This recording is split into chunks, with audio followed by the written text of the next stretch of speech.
Por que pensar biblicamente é um desafio? Ora, em nossos dias, pensar já é por si só um enorme desafio. Vivemos numa sociedade envolvida por todos os lados pela imagem, principalmente via televisão, que ainda é o meio de comunicação preferido da maioria, pelo menos, dos brasileiros. Neil Postman, crítico cultural, ex-professor da Universidade de Nova York, ele disse o seguinte: a questão é que todos os acontecimentos na TV surgem completamente destituídos de continuidade histórica ou de qualquer outro contexto, e numa sucessão tão rápida e fragmentada que caem sobre a nossa cabeça como uma enxurrada. Essa é a televisão como narcose, entorpecendo a razão e a sensibilidade. O que queremos dizer é que a imagem, como ela é veiculada na televisão, não permite reflexão.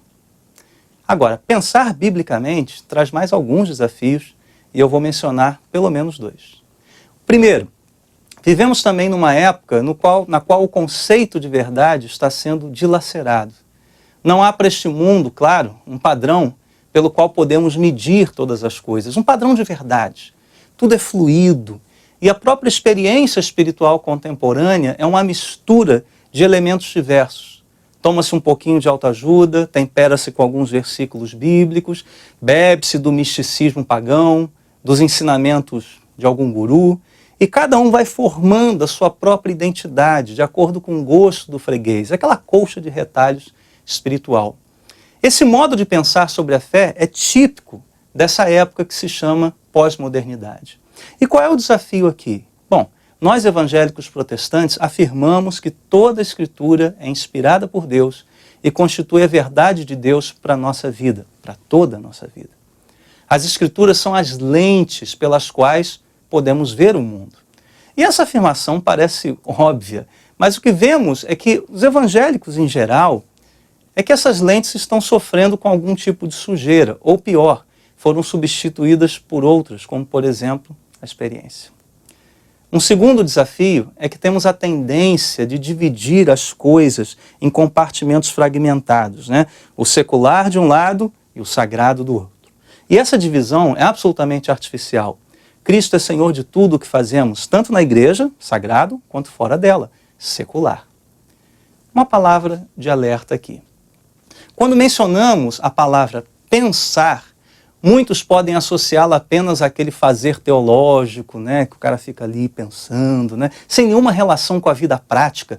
Ou pior, fazer desse ato de pensar a grande meta para se alcançar Deus. Ouça o que disse D.A. Carson, um dos maiores eruditos contemporâneos. Nada é tão enganoso como uma mente evangélica erudita que pensa estar próxima de Deus por causa de sua erudição e não por causa de Jesus.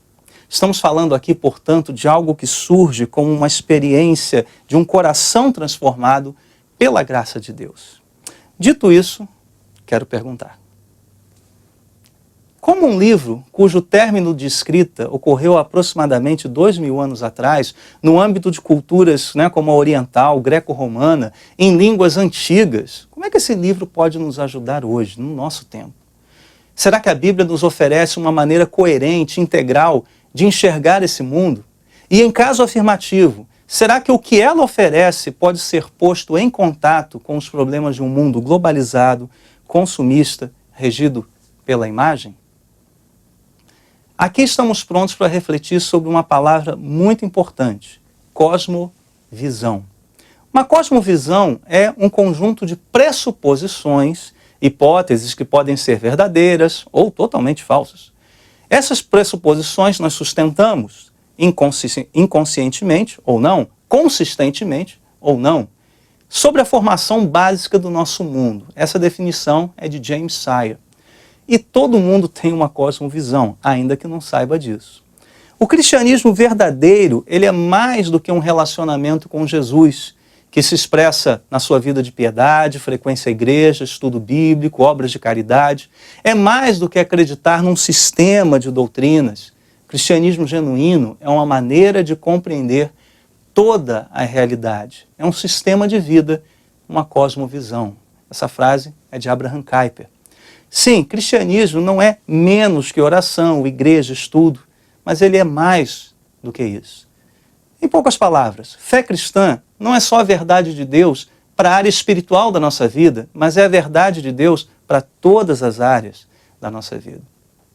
Agora, o problema é que a Bíblia não é um livro organizado por temas, né? Você não vai lá no capítulo sobre trabalho, o capítulo sobre família, o capítulo sobre arte.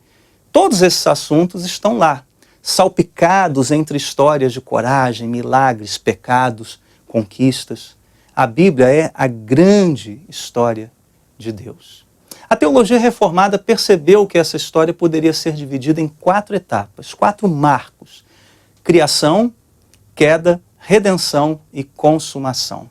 Agora, importante lembrar que essas não são categorias acadêmicas apenas. A história da Bíblia é a nossa história. E nós queremos responder como a doutrina da criação afeta o nosso dia a dia. Como é que você vive considerando que todos pecaram e que estão destituídos da glória de Deus? Será que a educação é a saída para operar mudanças no coração humano? Até que ponto a cultura do nosso tempo pode ser assimilada? Bom, deixe-me terminar essas provocações citando Francis Schaeffer. As pessoas agem de acordo com a sua visão de mundo. Da maneira como pensa, um homem é. Vamos pensar biblicamente?